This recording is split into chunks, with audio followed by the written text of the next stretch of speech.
Hi students, welcome to academy Venkateswara online classes. నేను మీ academy వెంకటేశ్వర్ని. Andhra Pradesh రాష్ట్రంలో high court prepare అవుతున్నటువంటి aspirants ఎవరైతే ఉన్నారో వాళ్ళకి ఇక్కడ గతంలో అడిగినటువంటి కొన్ని క్వశ్చన్స్, దాంతోపాటు అడగబోయేటటువంటి కొన్ని క్వశ్చన్స్ను ఎక్స్ప్లెయిన్ చేస్తాను. ఇప్పుడు నేను ఇక్కడ ఒక 6-7 బిట్లు ఎక్స్ప్లెయిన్ చేస్తాను, కానీ ఎన్ని టాపిక్లు కవర్ చేస్తారంటే అన్ని టాపిక్ కవర్ చేస్తే మీరు కావాలని చూడొచ్చు. ఓకేనా? ఎందుకంటే 4 టాపిక్లు కలిపి ఒక బిట్లో ఇచ్చుంటా, అప్పుడు 4 టాపిక్ ఒక బిట్లో ఎక్స్ప్లెయిన్ చేస్తా. ఓకేనా? సరే, మీరు మన యాప్ని డౌన్లోడ్ చేసుకోండి. మన యాప్ పేరు అకాడమీ వెంకటేశ్వర యాప్. ఏదైనా డౌట్ ఉంటే ఈ నెంబర్కి కాల్ చేయండి. 9030539097కి కాల్ చేయండి. అదేవిధంగా high court assistant examiner, typist, copyist, section officer వీళ్ళందరూ కూడా జీకే మనకి 450 బిట్లు ఓన్లీ జీకే హైకోర్టు పర్పస్. అదేవిధంగా కరెంట్ అఫైర్స్ 350 బిట్ల వరకు అప్లోడ్ చేస్తున్నా. మొత్తం 800 బిట్లు వీరికి సపరేట్గా అప్లోడ్ చేస్తున్నా. ఇది మన యాప్లో ఇయర్లీ కరెంట్ అఫైర్స్ కోర్సులో లాస్ట్ ఫోల్డర్లో ఉంటాయి. ఓకేనా? ఇవి కావాలంటే మీరు ఈ నెంబర్ని సంప్రదించండి, 9030539097. ఓకేనా? ఈ నెంబర్ సంప్రదించండి. మీకు అమౌంట్ కొంత తగ్గించే ప్రయత్నం చేస్తే మీకు ఇస్తాను. ఓకేనా? రైట్.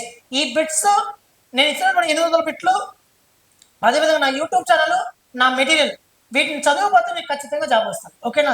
ఫస్ట్ ఈ బిట్స్ బాగా ప్రాక్టీస్ చేసే ప్రయత్నం చేయండి. సరే, ఇప్పుడు విశాఖ ఉక్కు ఆంధ్రుల హక్కు అనేది ఒక నినాదం. ఇక్కడ చూడండి, విశాఖ ఉక్కు కర్మాగారానికి సంబంధించినటువంటి సరి అయిన వాక్యాలను గుర్తించండి అన్నాడు. గుర్తుపెట్టుకోండి మిత్రమా, భారతదేశంలో విశాఖపట్నానికి ఒక ప్రత్యేకత ఉంది. ఓకేనా? విశాఖపట్నానికి ఒక ప్రత్యేకత ఉంది. ఓకేనా? ఎందుకు అనేసి అంటే దీనిని 1972లో దీన్ని శంకుస్థాపన చేస్తే, 1972లో దీనికి ఇందిరాగాంధీ శంకుస్థాపన చేస్తే, 1982లో దీని నిర్మాణం ప్రారంభమైంది. 1992లో దాని యొక్క ఉత్పత్తి ప్రారంభం అవడం అనేది జరిగింది. ఈ 3 గుర్తుపెట్టుకోండి. శంకుస్థాపన చేసిన సంవత్సరము, అదేవిధంగా ఉత్పత్తి నిర్మాణం ప్రారంభమైనటువంటి సంవత్సరము, అదేవిధంగా 1992లో ఉత్పత్తి కూడా ప్రారంభమైంది. ఓకేనా? ఇప్పుడు మనకు చూస్తే సరే అయిన వాక్యాలు గుర్తించమన్నాడు. అయితే 1982లో రాష్ట్రీయ ఇస్పాత్ నిగమ్ లిమిటెడ్ వారు ఈ కర్మాగారాన్ని ప్రారంభించారు. ఎస్, కరెక్టే.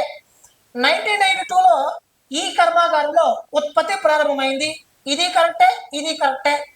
ఇది భారతదేశంలో మన విశాఖపట్నం స్టీల్ ప్లాంట్, విశాఖపట్నం ఉక్కు కర్మాగారం అనేది భారతదేశంలో తీర ప్రాంతం వెంబడి ఏర్పాటు చేయబడ్డ మొట్టమొదటి ఉక్కు కర్మాగారం. ఓకేనా? దేశంలో ఇది తొలి తీర ఉక్కు కర్మాగారం. ఎస్, ఇది కూడా కరెక్టే. కాబట్టి సరైన పడితే option 4 is the right answer. మీకు అందరికీ కూడా తెలిసినదే, మన ఆంధ్రప్రదేశ్ రాష్ట్ర ప్రభుత్వం ఇది మిత్రమా. మీకు అందరికీ తెలుసు, మన ఆంధ్రప్రదేశ్ రాష్ట్రం ఇది తీర ప్రాంతం వెంబడి. మనకి విశాఖపట్నం ఎక్కడ ఉంది? విశాఖ స్టీల్ ప్లాంట్ కూడా ఇక్కడే ఉంది. అంటే తీర ప్రాంతం వెంబడి ఏర్పాటు చేయబడ్డ మొట్టమొదటి విశాఖ ఉక్కు కర్మాగారం ఏదంటే మనకి విశాఖ ప్రాంతంలో ఉన్నటువంటి కర్మాగారమే మన భారతదేశం తీర ప్రాంతం వెంబడి ఉన్నటువంటి ఒక కర్మాగారం. భారతదేశం తీర ప్రాంతానికి కలిగినటువంటి రాష్ట్రాలు మొత్తము 9 రాష్ట్రాలు ఉన్నాయి. 9 రాష్ట్రాలు, 4 కేంద్ర పాలిత ప్రాంతాలతో మన భారతదేశం తీర ప్రాంతాన్ని కలిగి ఉంది. ఓకేనా? నెక్స్ట్, ఎన్పిఏ అనగా మీరు ప్రీవియస్ పేపర్లో చూడండి, దీని అబ్రివేషన్ అడిగి ఉంటాడు. Previous papers. ఓకేనా? చాలా మంది ప్రీవియస్ పేపర్ ప్రాక్టీస్ చేసిపోతున్నారు. ప్రీవియస్ పేపర్ నుంచి ఏమి రాదు. ఓకేనా? ప్రీవియస్ పేపర్ ప్రామాణికంగా తీసుకోవాలా, ఏ టాపిక్ నుంచి అడిగాడో చూడాలా, ఏ టాపిక్ నుండి ప్రశ్న పడుతుందో చూడాలా, ఆ టాపిక్ రిలేటెడ్ మనం చదువుకోకపోతే అప్పుడు పెట్టి ఆన్సర్ చేయగలుగుతారు. మీరు డైరెక్ట్గా నేను ప్రీవియస్ పేపర్ చూసుకోబోతానంటే ఇది ఏదో 10th ఎగ్జామ్ కాదు. ఓకేనా? గమనించండి. సరే, ఎన్పిఏ అనగా అడిగాడు. అంటే అబ్రివేషన్ గుర్తించమన్నాడు. National payments assets, national performings assets, non performings assets, national payment academy అని అడిగాడు. దీనికి ఆన్సర్ వచ్చేసి నాన్ పర్ఫార్మింగ్ అసెట్స్, ఎన్పిఏ అంటాం. భారతదేశంలో ఎన్పిఏ అంటే ఏంటంటే non performing assets. Non performing assets అంటే ఏంటంటే ఒక వ్యక్తి రుణం తీసుకొని 90 రోజుల వరకు చెల్లించకపోతే ఆ రుణాలన్నిటిని కూడా నిరర్థక ఆస్తులుగా పరిగణిస్తారు. భారతదేశంలో ఏదైనా ఒక వాణిజ్య బ్యాంకు వ్యక్తికి కానీ సంస్థకు కానీ లేకపోతే మరొక వ్యక్తి కానీ ఎవరికైనా కానీ రుణం జారీ చేస్తే ఆ రుణాన్ని తీసుకున్న వ్యక్తి మళ్ళీ 90 రోజులలోపు చెల్లించకపోతే అటువంటి రుణాలను మనం ఏం పిలుస్తామంటే ఎన్పిఏలుగా పరిగణిస్తాం. ఎన్పిఏల అంటే ఏంటంటే నాన్ పర్ఫార్మింగ్ అసెట్స్, నిరర్థక ఆస్తులను పిలుస్తాం. ఓకేనా, రైట్. నెక్స్ట్, నల్లధనాన్ని క్రింది పేర్లతో పిలుస్తారు అని అడిగారు. చూడండి, ఇక్కడ నల్లధనం అంటే ఏంటంటే చట్ట వ్యతిరేక కార్యకలాపాలకు పాల్పడుతూ అదేవిధంగా జూదం ద్వారా, బెట్ మ్యాచ్ల ద్వారా, అదేవిధంగా మనకి ఏమైనా హవాలా ద్వారా, గుర్రపు స్వారీ ద్వారా అంటే ఇల్లీగల్ గా వచ్చేటటువంటి మనీ మొత్తం కూడా మన భారతదేశంలో బ్లాక్ మనీ, గుర్తుపెట్టుకోండి, బ్లాక్ మనీ నల్లధనాన్ని బ్లాక్ మనీ అని పిలుస్తాం. దీనినే షాడో మనీ అని కూడా పిలుస్తాం. షాడో అంటే మిత్రమా నీడ అని పడతారు, షాడో మనీ అని పిలుస్తాం. దీనినే అండర్ గ్రౌండ్ మనీ అని కూడా పిలుస్తాం. అదేవిధంగా ప్యారలల్ ఎకానమీ అని పిలుస్తాం. ప్యారలల్ ఎకానమీ అని పిలుస్తాం. అదేవిధంగా ఆర్గనైజ్డ్ మనీ కాకుండా అన్ఆర్గనైజ్డ్ మనీ అని కూడా పిలుస్తాం. ఓకేనా. అదేవిధంగా అన్అఫీషియల్ మనీ అని కూడా పిలుస్తాం. ఇలా చాలా పేర్లతో దీన్ని పిలవడం అనేది జరుగుతుంది. ఓకేనా. ఇల్లీగల్ మనీ అని కూడా పిలవడం అనేది జరుగుతుంది. This is the black money other names. Black మనీకి ఉన్నటువంటి ఇతర పేర్లు అనమాట. ఓకేనా, గుర్తుపెట్టుకోండి, చాలా చాలా మోస్ట్ ఇంపార్టెంట్. అయితే నల్లధనం అనగానే మనకు గుర్తొచ్చేది 2016 నవంబర్ 8వ తారీఖున మీకు గుర్తు రావాలా? ఎందుకనేసి అంటే భారతదేశంలో నల్లధనాన్ని పూర్తిగా నియంత్రించడం కోసం, నల్లధనం గల వ్యక్తులను ఏరివేయడం కోసం, అదేవిధంగా పన్ను ఎగవేతకు పాల్పడి ప్రభుత్వానికి పన్ను సరిగ్గా చెల్లించకుండా అండర్ గ్రౌండ్ లో దాక్కుని ఉన్నటువంటి ఈ నల్లధనాన్ని ఏరివేయడం కోసం భారతదేశ ప్రధానమంత్రి నరేంద్ర మోడీ అర్ధరాత్రి తర్వాత భారతదేశంలో పెద్ద నోట్ల రద్దుని చేపడుతున్నామని చెప్పి ఒక ప్రకటన చేసి అప్పట్లో ఉన్నటువంటి 500 రూపాయల నోట్లు, 1000 రూపాయల నోట్లు పూర్తిగా రద్దు చేసి దీని స్థానంలో కొత్తగా 500 రూపాయల నోట్లు, 2000 రూపాయల నోట్లు తీసుకోవడం జరిగింది. 2000 రూపాయల నోట్లను 2023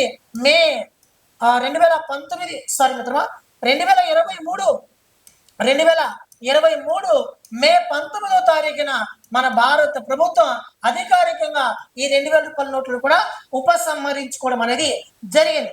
97%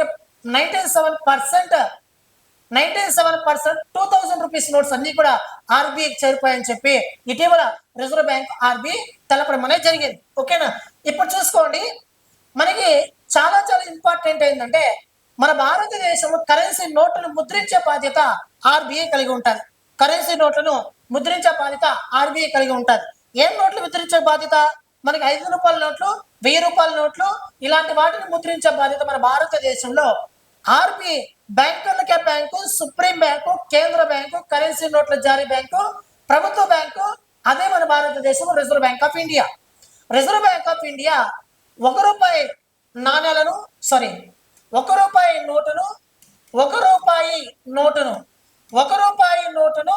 మరియు నాణ్యాలను తప్ప మిగతా వాటన్నిటిని కూడా ముద్రించే బాధ్యత ఆర్బీఐ కలిగి ఉంటుంది. 1 రూపాయి నోటును మరియు నాణ్యాలను ముద్రించే బాధ్యత భారతదేశంలో ఆర్థిక మంత్రిత్వ శాఖ కలిగి ఉంటుంది. అందుకే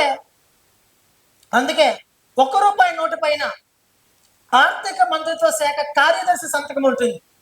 మిగతా నోటు అన్నిటిపైన ఆర్బీఐ గవర్నర్ సంతకం ఉంటుంది. ఓకేనా, మీరు కావాలంటే గమనించవచ్చు. ఓకేనా, రైట్. ఇది ఇప్పుడు చూడండి, ప్యారలల్ ఎకానమీ దీనికి మరొక పేరు, అన్అకౌంటెడ్ మనీ మరొక పేరు, షాడో మనీ, అన్అఫీషియల్ మనీ. అంటే ABCD is the right answer. Option 4 is the right answer. ఓకేనా. నెక్స్ట్, కేంద్ర రాష్ట్రాల మధ్య పంచుకోవాల్సిన పన్నుల నికర ఆదాయాన్ని పంపిణీ చేయాలని రాష్ట్రాల మధ్య కేటాయింపులు, అటువంటి రాబడి సంబంధిత వాటాలను ఏ సంస్థ సిఫారసు చేస్తుంది అని అడిగాడు. భారతదేశంలో పన్నులు అనేక రకాలుగా ఉన్నాయి. భారతదేశం ప్రత్యక్ష పన్నులు రాబడి రెండు రకాలుగా వస్తుంది మిత్రమా. మన భారతదేశంలో రాబడి రెండు రకాలుగా వస్తుంది. ఒకటి పన్నుల రాబడి, రెండు పన్నేతర రాబడి. పన్నుల రాబడి అంటే ఏంటంటే ప్రత్యక్షంగా వచ్చే పన్ను రాబడి, పరోక్షంగా వచ్చే పన్ను రాబడి. పన్ను ఏతర రాబడి అంటే ఏంటంటే పెనాల్టీలు, ఫీజులు ఇటువంటి ద్వారా వచ్చేటటువంటి ఆదాయాన్ని పన్ను ఏతర ఆదాయం అని పిలుస్తాం. అయితే ప్రత్యక్ష పన్నులు చాలా ఉన్నాయి. కార్పొరేషన్ పన్ను అని చెప్పి, వృత్తి పన్ను అని చెప్పి, సంపద పన్ను అని చెప్పి, ఆదాయపు పన్ను అని చెప్పి, ఇవన్నీ కూడా డైరెక్ట్ ట్యాక్సెస్. ఇండైరెక్ట్ ట్యాక్సెస్ కిందకు వస్తే జిఎస్టి ఇటువంటివన్నీ కూడా ఇండైరెక్ట్ ట్యాక్సెస్. ఓకేనా. అయితే మన భారతదేశానికి వచ్చినటువంటి ప్రత్యక్ష పన్నులు కావచ్చు, పరోక్ష పన్నులు కావచ్చు, భారతదేశంలో ఉన్నటువంటి కేంద్ర ప్రభుత్వానికి వచ్చినటువంటి మొత్తం పన్నులలో, కేంద్ర ప్రభుత్వానికి వచ్చినటువంటి మొత్తం పన్నులలో ఎంత శాతం పన్నులు రాష్ట్రాలకు కేటాయించాలి అని తెలియజెప్పేది ఎవరు అంటే ఇక్కడ అడిగాడు, సిఫారసు చేసేది ఎవరని అడిగాడు. కేంద్రానికి వచ్చినటువంటి మొత్తం పన్నుల్లో ఇంత వాటా రాష్ట్రాలకు ఇవ్వాలి అని చెప్పేది ఎవరు అంటే నీతి ఆయోగ, భారత ఆర్థిక సంఘమా, అంతర్రాష్ట్ర మండలినా, జాతీయ అభివృద్ధి మండలి అంటే ఆర్థిక సంఘం, భారత ఆర్థిక సంఘం. గుర్తుపెట్టుకోండి, భారతదేశంలో కేంద్ర ప్రభుత్వానికి వచ్చేటువంటి మొత్తం పనుల్లో ఎంత వాటా రాష్ట్రాలు కేటాయించాలని చెప్పి మనకి చెప్పేది ఎవరంటే భారత ఆర్థిక సంఘం. 14వ ఆర్థిక సంఘం, 14వ ఆర్థిక సంఘం కేంద్రానికి వచ్చినటువంటి మొత్తం పన్నుల్లో 42% పన్నులు రాష్ట్రానికి ఇవ్వాలి అని చెప్పింది. అంటే 100 రూపాయలు పన్ను వసూలు అయితే 42 రూపీస్ స్టేట్స్కి ఇవ్వాలి, 59 రూపీస్ 51 రూపీస్ కేంద్రం మొత్తం ఉంచుకుంటుంది. అంటే 14వ ఆర్థిక సంఘం కేంద్రం మొత్తం పనుల్లో 42% ఇవ్వాలని చెప్పి చెప్పడం అనేది జరిగింది. ఓకేనా. నెక్స్ట్ అదేవిధంగా 15వ ఆర్థిక సంఘం వచ్చేసి ఈ 42% నుంచి కాస్త తగ్గించింది, అంటే 41% తగ్గించింది. ఇప్పుడు మళ్ళీ 16వ ఆర్థిక సంఘం ఏం చెప్తుందంటే 41% ఇవ్వండి అని చెప్పింది. అంటే అర్థం ఏంటంటే 2019లో జమ్మూ అండ్ కాశ్మీర్ పునర్వ్యవస్థీకరణ చట్టాన్ని తీసుకొచ్చారు. జమ్మూ అండ్ కాశ్మీర్ పునర్వ్యవస్థీకరణ చట్టాన్ని తీసుకొచ్చిన తర్వాత ఆ రాష్ట్రానికి గతంలో రాష్ట్రంలో ఉన్నప్పుడు వెళ్ళేటటువంటి 1% వాటాని కట్ చేసి ఇప్పుడు దాంట్లో అంటే 42%లో 1% కట్ చేసి 41% ఇప్పుడు మనకి ఇస్తున్నారు. ఓకేనా. అదేవిధంగా 13వ ఆర్థిక సంఘం గురించి చెప్తే 13వ ఆర్థిక సంఘం 32% ఇవ్వమని చెప్పి గతంలో సిఫారసు చేసింది. ఓకేనా.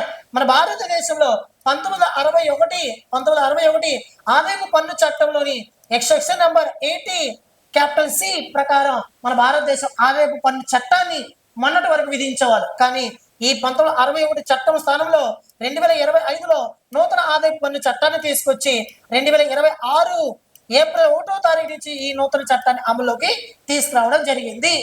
ఓకేనా. నూతన ఆదాయపు పన్ను చట్టంలోని మొత్తం సెక్షన్స్ ఎంత అంటే 536 సెక్షన్స్ కి మన భారతదేశంలో ఉంది. ఓకేనా. ఇక విషయానికి వస్తే నీతి ఆయోగ్ 2015 జనవరి 1వ తారీఖున ఏర్పడడం అనేది జరిగింది. ఇది గతంలో అనేక సార్లు చెప్పే ఉన్నా.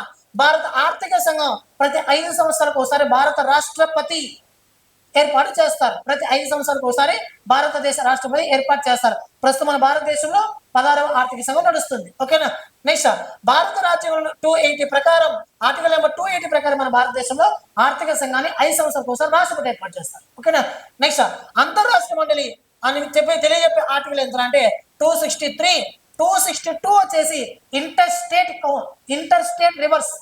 అంతర్రాష్ట్ర నదుల గురించి చెప్పేది 262, అంతర్రాష్ట్ర మండలి గురించి చెప్పేది మనకు 263. నెక్స్ట్ జాతీయ అభివృద్ధి మండలి 1952 ఆగస్టు 6వ తారీఖు ఏర్పడడం అనేది జరిగింది. ఓకేనా. రైట్. నెక్స్ట్ నామమాత్రపు ఆదాయం, వాస్తవ ఆదాయం మధ్య తేడా ఏంటంటే చూడండి, ఇక్కడ తరుగుదలన, నికర విదేశీ కారక ఆదాయమా, నికర పరోక్ష పనుల, మనం తీసుకున్న ధరల అని అడిగాడు. ఆన్సర్ వచ్చేసి దీనికి మనం తీసుకున్న ధరలను బట్టి అది నామమాత్రపు ఆదాయమా, వాస్తవ ఆదాయమా అని చెప్పవచ్చు. ఇది పెద్ద ప్రాసెస్, కానీ సింపుల్గా చెప్తా చూడండి.